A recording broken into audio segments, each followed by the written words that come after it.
Now, I don't know about you, Chris, but I can't believe that it's already almost February of 2024. I swear to God, every year it just speeds up and gets even faster and faster and faster. It's absolutely crazy. I just cannot believe it. It's been such a busy couple of weeks getting into the new year, getting into work, getting the kids back into daycare, everything like that, it's just flown by like that, and literally it'll be the middle of the year before we know it.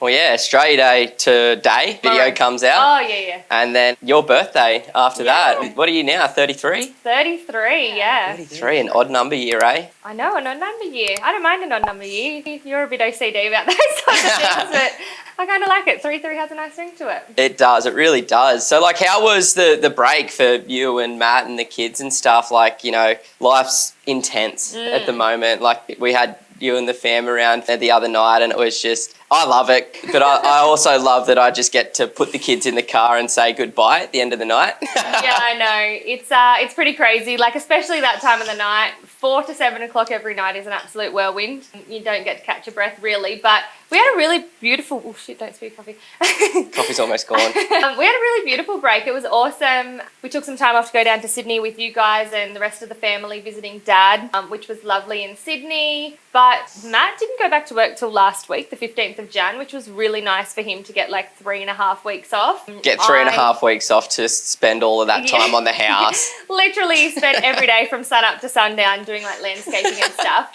But it was nice. Like there were so many little odd jobs that we wanted to do around the house that sometimes he'll take time off work to do big things, like when we've got more major renos planned. But all these were just sort of accumulating over the last 3 years on our wish list. But because we live on a really big property, the weekends are just wasted with mowing the lawns and doing the standard stuff, cleaning the pool, mowing the lawns, hanging out with the kids, and all the normal things. Making sure a snake doesn't fit into your chicken coop and eat your chickens. Yeah, we've got snakes around as well at the moment. So it's busy, but it was really nice to just have a break at home. No real plans, no holidays, not going away, just being in our normal everyday routine. The kids hanging out with us and helping us do gardening and stuff like that. So yeah, it was nice. We got a few jobs done, planted some garden beds out, that sort of thing. We've had so much rain that we thought we've got to take the opportunity while we're getting all of this rain to get some trees in the ground before it's another drought. Nah, it looks sick, eh? Like the place is just slowly but surely getting there, and same for ours as well. Like it's just chipping away, finding that time, finding that capacity to just spend the time in the yard, just doing little bits and pieces, little odd jobs. Like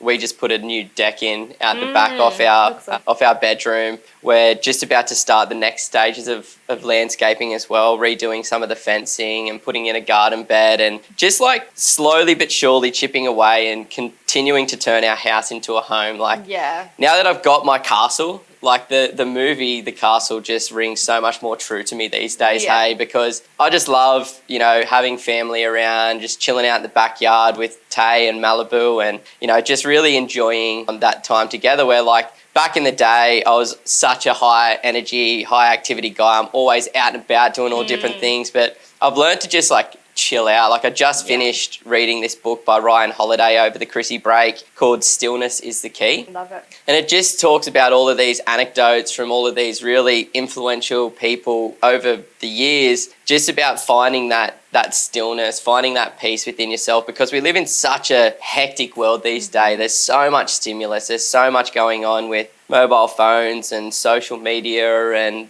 just any media outlet these days as well. So it's really hard to find that stillness. And, you know, one of the things is like you need to like carve it out and put it into your calendar to try and slow down, because otherwise you just get caught in the hecticness of life. Yeah, and adding kids to it like is another element. You don't really get that time. Well, I don't. My kids are up at like 4:45 in the morning, and we lay in bed with them every night till they fall asleep till like 9 o'clock at night. I know it's not for everyone. They like to have the kids in bed and then have their own time, but it's just what works for our family and the way the kids fall asleep. So that's what we do, but you really don't get that much time to yourself in the course of a day. So I try to make a habit of like when I hop in bed at night before I close my eyes, just being grateful. Like I try to think of a couple of things in that day that I'm grateful for, But I just say the same things every time. Like, I'm so grateful for the house that I have, the family that I have, and the life that I lead, because it's freaking amazing. And I don't think if you stop and realize what you have and how amazing it all is, that you really understand that what you have is incredible. And like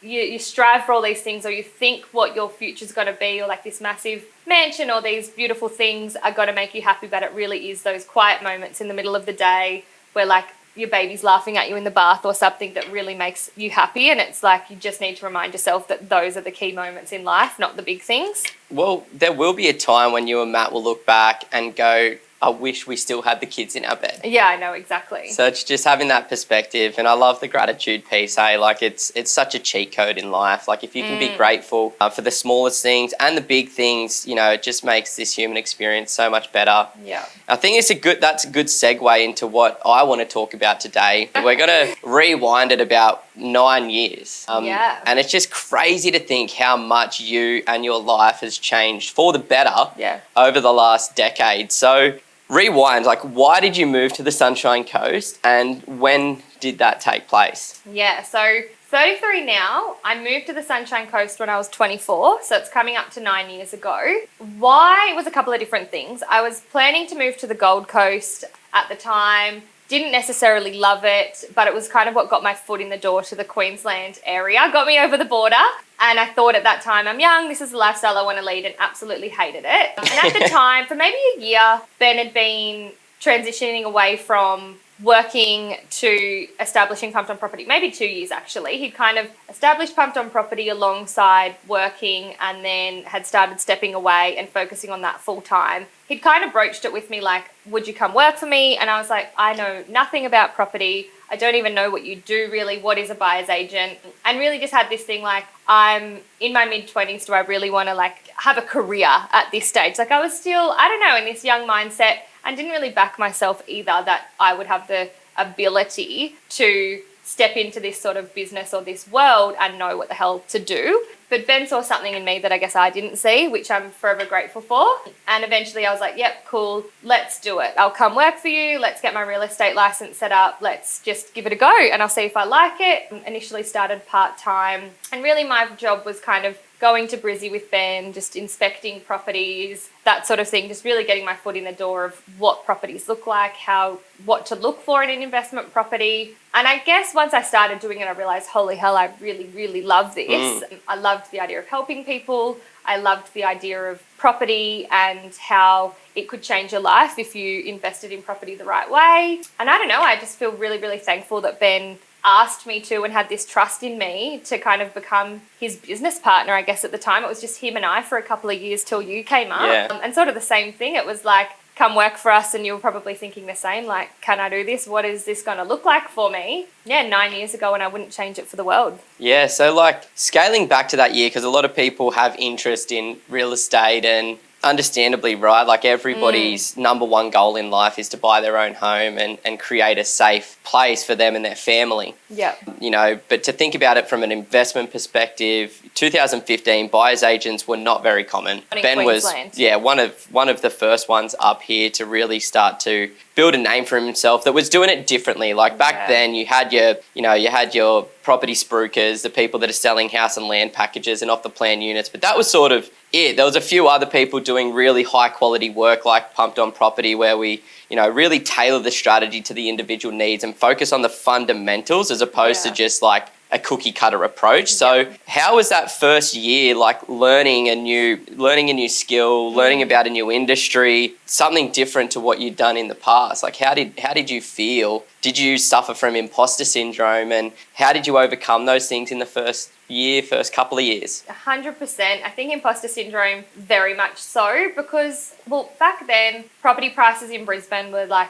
in the areas we were buying, were like 300 to 400K in most cases. Very, very affordable, which is fantastic. So we were getting a lot of inquiry because everyone could afford to buy. Deposits were about 5%. It was a very different investing landscape. Initially, I'd call real estate agents and be like, hi, it's Kristal from Pumped On Property. I want to come see this property. We've got a client that's interested, or whatever the case may have been. And they'd be like, what is a buyer's agent? Are you going to take my commission? basically hang up on you.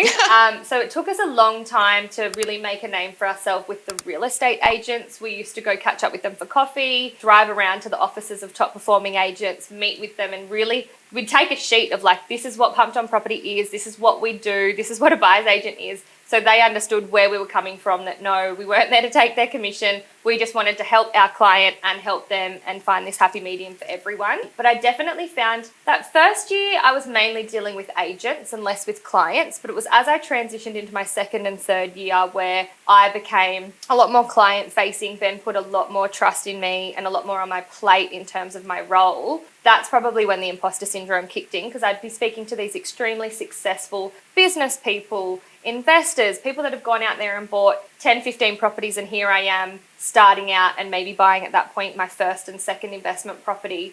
It was kind of like, in my head, what have you done to be able to stand here and tell me what I need to do as an investor? And that's where it was coming from in my head. I don't think anyone ever really felt like that. And these days I remind myself, like, I'm just here to help people become the best versions of themselves, and property is the vehicle that we do that with. And people have come to us at Pumped on Property for a reason, for that guidance, for that confidence, for that market knowledge. But back then, yeah, it took me a lot to kind of overcome that.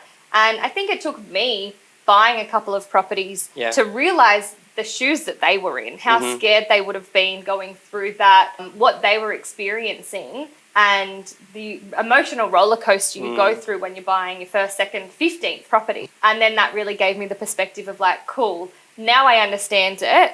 And I felt, at that point I could kind of resonate with our clients a little bit more. Plus I'd been in the business for a couple of years and it definitely helped. Yeah, you can't fake that experience. And it's like in the beginning, when you don't have as much experience, you suffer from those like mental ailments, and that's a necessary part of the journey. And I think that's just a trait that high performers have, that imposter syndrome. It means that you care deeply about the work that you do and the people that you're working for, and it forces you to double down and go a little bit harder and learn a little bit more. And then it's like, fast forward 9 years, almost 10 years now, and you've bought like $250 million worth of real estate for our clients alone. Yeah, exactly right. So you just can't fake that experience, and now you know more about property investing than 99% of people on the whole planet. And it's like so cool that you can build those skills. And like, it hasn't been just helping other people. Obviously, you found a passion for investing, and you found a partner, or now a husband and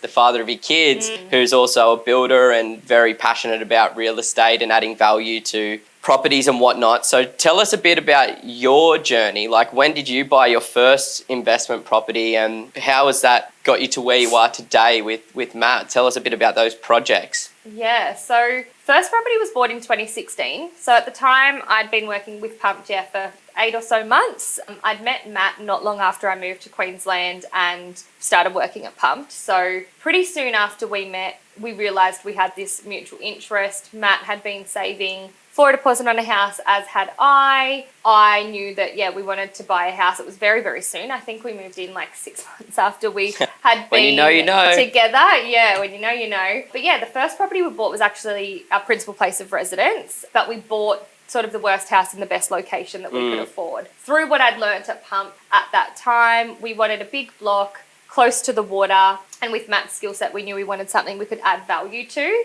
So we found this like high-set Queenslander. It was legal height downstairs, which was not common for this particular market. We were very lucky to score that. We knew we could restructure the floor plan and turn it from a 3-bedroom, 1-bathroom house to a 4 or 5-bedroom, 2-bathroom house. We were about 1 kilometre to the beach near Coolum. Fantastic location. Honestly, the best first home. Like, we loved it there. But when we bought it, it was like original 1970s high set, like green kitchen, green bathroom, olive green exterior. But that's what we wanted. We knew we just wanted to choose location over house type. We did really nothing to it when we first bought it. We kind of bought it, sat on it as is, because we knew we wanted to get into the second property sooner than later. So I think it was only about 9 months after getting that property that we bought our first investment property. And that was in the beachside suburbs of North Brisbane, an area called Margate. How now? Yeah, it was a great little property. Almost the exact same type of property that we'd bought for our PPR. High-set home. Big block. Legal height downstairs, like a 680 square metre block, about 2 k's to the water. Quiet cul-de-sac, or quiet little crescent. Same thing, completely ugly. popped tenants in there for a little while until we got around to renovating it. So that was sort of 2 properties that were our first 2. Then... And when you were renovating that as well, you were like going down to busy like every weekend, you know, for like what, 3 or 4 weeks straight, Friday, Saturday, Sunday, and just like really ripping in and getting stuck into it. So like, I think that's an important part to mention. It's like you and Matt haven't just like, you know, bought at the right time and just it's all happened for you. It's like there's been blood, sweat and tears poured into every single property that you've purchased to make it happen. Yeah, exactly. So that was like mid-2016, mid-2017. 2018 was sort of the year for us. We went on a big overseas trip, got engaged, got married. And I don't think we did any investing that year, but we focused on kind of those 2 homes that we already had. So we were renovating. And this is literally like we'd be up at night, like painting the walls till 10 o'clock at night at our PPR, ripping out bathrooms on weekends. It was pretty intense, but we wanted to get it done and we wanted to enjoy the property while we lived there as well. We didn't want to get to a point where we're like, we never did all these things.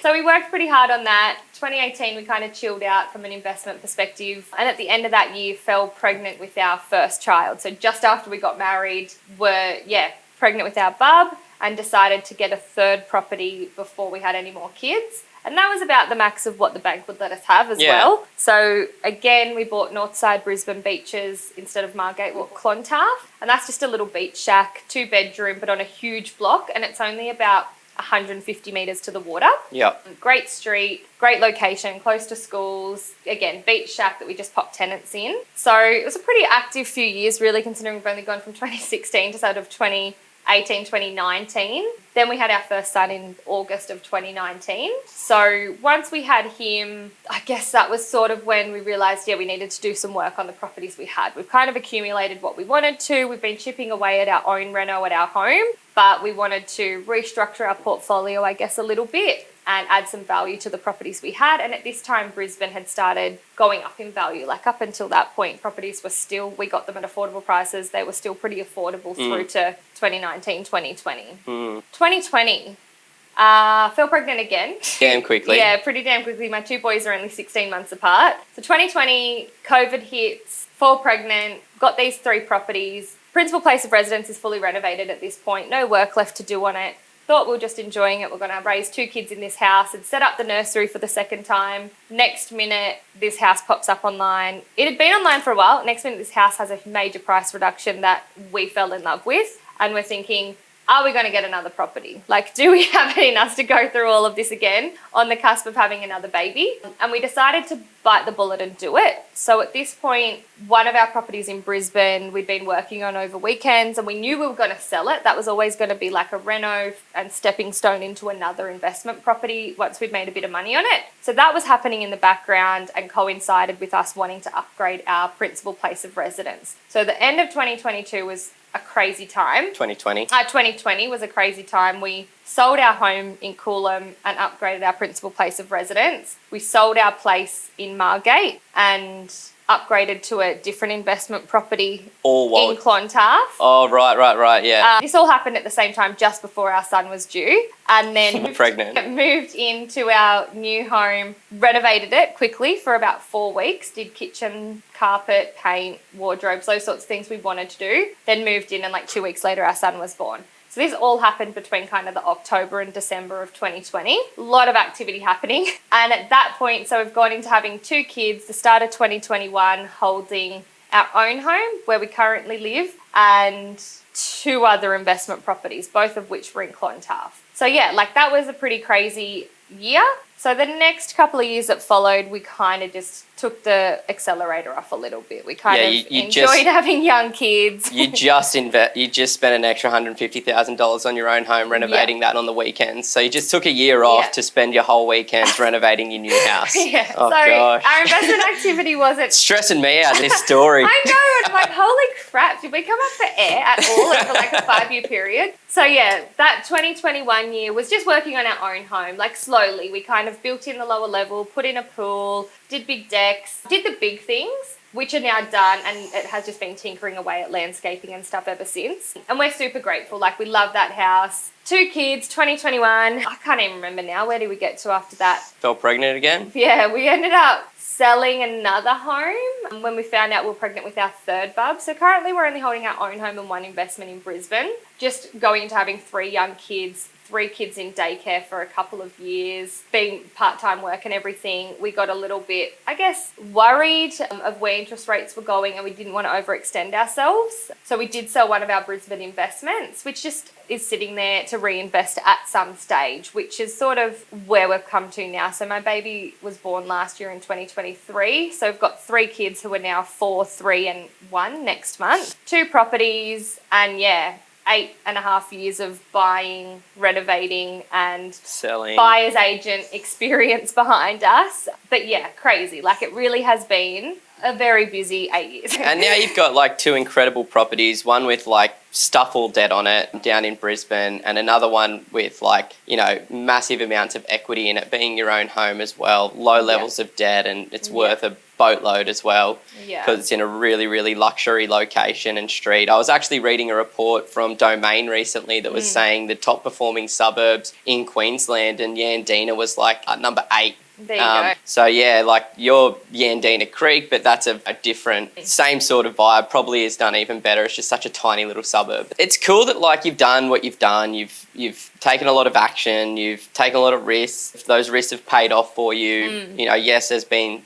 some stressful times, and I'm sure many arguments between you and Matt. Thankfully, he's very cool, calm, collected. He really is. But, you know, now you're there, and it's like now you've got the 3 young kids, you've got the 2 properties. Yeah, you're in a position to go again if you want to. But now it's just like enjoying this stage of life, because you don't have that financial pressure of trying to chase and get into the market because you made really smart decisions. Now we've got hindsight. You know, it's 2024 now. Look back and reflect over that journey, and it's been crazy, you know, highest of highs, lowest of lows at different times. And now that you've got that perspective, like for those listening that are like, they can see themselves where you were maybe 8 or 9 years ago, you know, like what were some of the lessons that you've learned? Like, would you change anything if you had your time over again? And like, what would you tell your younger self? Good question. I guess maybe one of the things I would change, that looking back, is possibly holding on to one of the properties we sold. Like, when we upgraded our principal place of residence, we were in a position to hold on to that Coolum property as an investment. The bank was going to lend us the money regardless. I just personally wanted to be able to free up cash to do the reno, the work we wanted to do before having kids. Possibly the only thing I would have changed is maybe holding on to that Quantaf one we sold. But in saying that, it parked cash when we needed cash to go into having kids, doing renos, that sort of thing. And I'm of the belief, I guess, like, why live in this beautiful house and not have it be the home we want it to be? 100%. So while I may regret, because everyone's going to have that regret of like, oh my God, imagine if we for 1 extra year we could have made X amount more, or imagine if we still had it now, or whatever. But in saying that, those hypotheticals wouldn't have put us in the position we are with this home that is now a home for our kids to enjoy, because they're only going to be young once. What's the point of putting a pool in 10 years when they don't even want to be at home with mum and dad? Exactly. So at the end of the day, it's not really a regret, but it's one of those things that in hindsight, maybe you'd go, damn, I wish I held on to one of those properties. Yep. In terms of the lessons, I don't know. I'm a bit of like a go-getter. So I was always that type of person. I couldn't really sit still. I wanted a project. I wanted something to do. I guess now that I've taken a step back from that and I am just enjoying the house I have, and I've realised more is not necessarily more, that's probably my main lesson. Is like, I don't know if I was chasing it because I wanted to set myself up with, like, or competing against your brothers. Or competing against my brothers, or wanted like this ego thing of like, I have 5 properties or I have 3 properties or whatever it was. I'm grateful that I did it, because it's put me in this position where I'm probably 10 years ahead of where I thought I would be at 33, where, we've got low debt on a couple of properties, good incomes, and now, these homes are what we want them to be. But I guess I would probably tell myself more is not more. But I don't have any regrets about the time I did it, because Matt and I took very good advantage of what the market was doing at the time. We're able to get into properties while they were cheap. And to be honest, if we left it any later and interest rates rose, the banks would have stopped us from being able to make many moves. So I'm glad we did it while we could. We maxed out our lending while we could. we took advantage of low deposits and higher loans because that's what we needed to do. But yeah, like I think we did pretty good timing, but now I do just want to take that step back, and I don't feel the pressure of like, I need to get another property or I need to do this. I'm like, if this is what our life looks like for the rest of life and we can just pay down the remaining debt at a faster pace, I would be a happy person, but it's not in mine or Matt's nature to do that. But we also acknowledge the fact that our kids are only young ones. So maybe by the time they're in school or that sort of thing is when things will pick up a bit more activity. I don't know. Well, you've got a long investment career in front of you. Yeah. You know, like with your skill set as a buyer's agent, understanding how to identify markets, suburbs, properties, how to negotiate, you know, how to develop strategies. Then you add in Matt's handy skills of being a builder, carpenter, and, you know, an extremely hard worker as well. So like, I think it is time to just take the pressure off. And it's like, it's something that I've said to you in the past as well, because, you know, there is a lot of ego attached to building a really high quality portfolio, and society tells you that like more is better when it's the financial success. But when you peel back all the layers and you actually look at why you're investing in real estate, well, it's to give you choices and freedom. I talk to hundreds of investors every single year. I think last year I talked to over 300 investors in one single year. And every time I'm asking about their longer term plans, it's always to have choices to do what I want when I want and to have freedom in the future.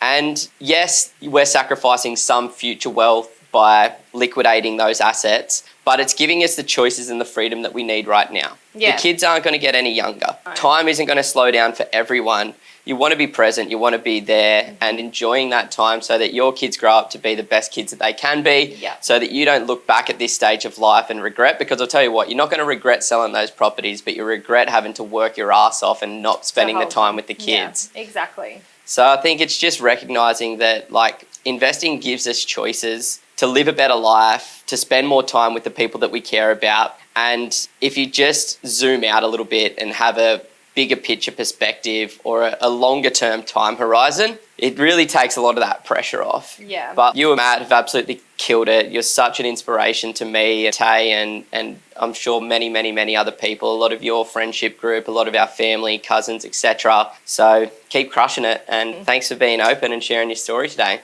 No, I love it. It's sort of nice to go introspective a little bit and figure out like, yeah, that's right. Like that's what we did. And it's crazy when you look back and actually put it on that timeline. Yeah, I'm stoked. And I think, taking the pressure off has been a really important part of our investing journey, is to just sort of realize what we've done, enjoy what we have. And like you said, we're still pretty young, and I know we've got investing ahead of us, but right now I think Ben put out a video recently about like that financial piece. And that's where we're at. Like we know we'll have financial freedom in the future, but we're just focusing on being at peace with where we're at currently and letting it all unfold. Love it. Love it. Thanks so much for tuning in, guys. Please like this video, subscribe to our YouTube channel, and follow us on the socials. Woo! That's a wrap. That's a wrap. Getting cool, bro. Yeah. Oh, sweaty. So sweaty.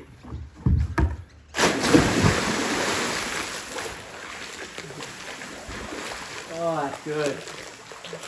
That's so nice, eh? Oh.